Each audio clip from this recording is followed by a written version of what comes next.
కీర్తనల గ్రంథము 37వ అధ్యాయము ధ్యానిద్దాం. చెడ్డవారిని చూచి నీవు వ్యసనపడకము, దుష్కార్యములు చేయువారిని చూసి మత్సరపడకము. వారు గడ్డివలనే త్వరగా ఎండిపోవుదురు, పచ్చని కూరవలనే వాడిపోవుదురు. యెహోవా యందు నమ్మిక ఉంచి మేలు చేయుము, దేశమందు నివసించు సత్యమును అనుసరించుము. యెహోవాని బట్టి సంతోషించుము, ఆయన నీ హృదయ వాంఛలను తీర్చును. నీ మార్గమును యెహోవాకు అప్పగింపుము, నీవు ఆయన్ని నమ్ముకొనుము, ఆయన నీ కార్యము నెరవేర్చును. ఆయన వెలుగును వలె నీ నీతిని, మధ్యాహ్నం వల్లే నీ నిర్దోషతత్వమును వెల్లడిపరచును. యెహోవా ఎదుట మౌనముగా నుండి ఆయన కొరకు కనిపెట్టుము. తన మార్గమున వర్ధిల్లు వాణ్ణి చూసి వ్యసనపడకము, దురాలోచన నెరవేర్చుకుని వాణ్ణి చూసి వ్యసనపడకము. కోపము మానము, ఆగ్రహము విడిచిపెట్టుము. వ్యసన పడకము, అది కీడుకే కారణము. కీడు చేయువారు నిర్మూలమగుదురు. యెహోవా కొరకు కనిపెట్టుకుని వారు దేశమును స్వతంత్రించుకుందురు. ఇహ కొంతకాలమునకు భక్తిహీనులు లేకపోవుదురు. వారి స్థలమును జాగ్రత్తగా పరిశీలించినను వారు కనపడకపోవుదురు. దీనులు భూమిని స్వతంత్రించుకుందురు, బహుక్షేమము కలిగి సుఖించెదరు. భక్తిహీనులు నీతిమంతుల మీద దురాలోచన చేయుదురు, వారిని చూచి పండ్లు కొరికెదురు. వారి కాలం వచ్చుచుంట ప్రభువు చూచుచున్నాడు, వారిని చూచి ఆయన నవ్వుచున్నాడు. దీనులను దరిద్రులను పడదోటికై, యథార్థముగా ప్రవర్తించు వారిని చంపుటకై భక్తిహీనులు కత్తి దూసి ఉన్నారు, విల్లు ఎక్కుపెట్టి ఉన్నారు. వారి కత్తి వారి హృదయములోనే దూరును, వారి విండ్లు విరువబడను. నీతిమంతునికి కలిగినది కొంచెమైనను బహుమంది భక్తిహీనులకున్న ధన సమృద్ధి కంటే శ్రేష్టము. భక్తిహీనుల బాహువులు విరువబడను, నీతిమంతులకు యెహోవాయే సంరక్షకుడు.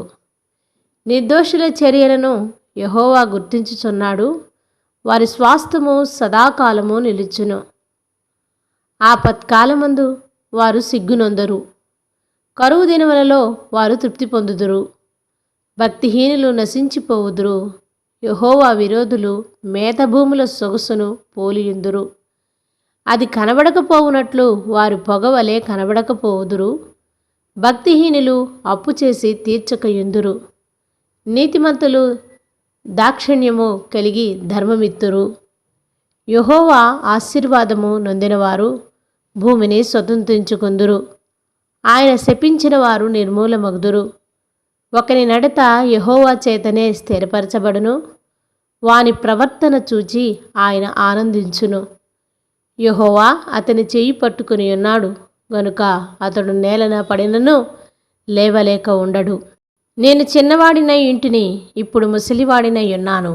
అయినను నీతిమంతులు విడువబడుట గాని, వారి సంతానము భిక్షమెత్తుట గాని నేను చూచి ఉండలేదు.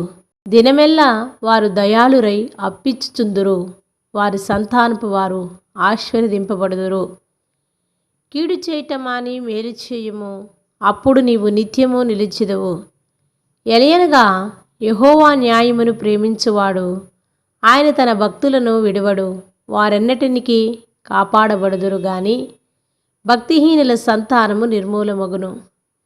నీతిమంతులు భూమిని స్వతంత్రించుకుందురు, వారి దానిలో నిత్యము నివసించెదరు. నీతిమంతుల నోరు జ్ఞానమును గురించి వచించును, వారి నాలుక న్యాయమును ప్రకటించును. వారు దేవుని ధర్మశాస్త్రము వారి హృదయములోనున్నది, వారి అడుగులు జారవు. భక్తిహీనులు నీతిమంతుల కొరకు పొంచియుండి వారిని సంపజూతురు. వారి చేతికి యెహోవా నీతిమంతులను అప్పగింపడు. వారి విమర్శకు వచ్చినప్పుడు ఆయన వారిని దోషులుగా ఎంచడు. యెహోవా కొరకు కనిపెట్టుకుని ఉండుము, ఆయన మార్గమును అనుసరించుము. భూమిని స్వతంత్రించుకున్నట్లు ఆయన నిన్ను హెచ్చించును. భక్తిహీనులను నిర్మూలము కాగా నీవు చూచెదవు.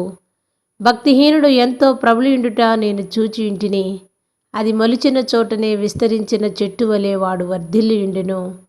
అయినను ఒకడు ఆ దారిన పోయి చూడగా వాడు లేకపోయెను. నేను వెదికి తిని గాని వాడు కనబడకపోయెను. నిర్దోషులను కనిపెట్టుము, యథార్థవంతులను చూడము. సమాధానపరచు వారి సంతతి నిలుచును గాని ఒక్కడైనను నిలువకుండా అపరాధులు నశించుదురు. భక్తిహీనుల సంతతి నిర్మూలమగును. యెహోవాయే నీతిమంతులకు రక్షణాధారము. బాధ కలుగునప్పుడు ఆయనే వారికి ఆశ్రయదుర్గము. యెహోవా వారికి సహాయుడై వారిని రక్షించును. వారి యెహోవా శరణుజొచ్చి ఉన్నారు గనుక ఆయన భక్తిహీనుల చేతిలో నుండి వారిని విడిపించి రక్షించును. ఆమేన్.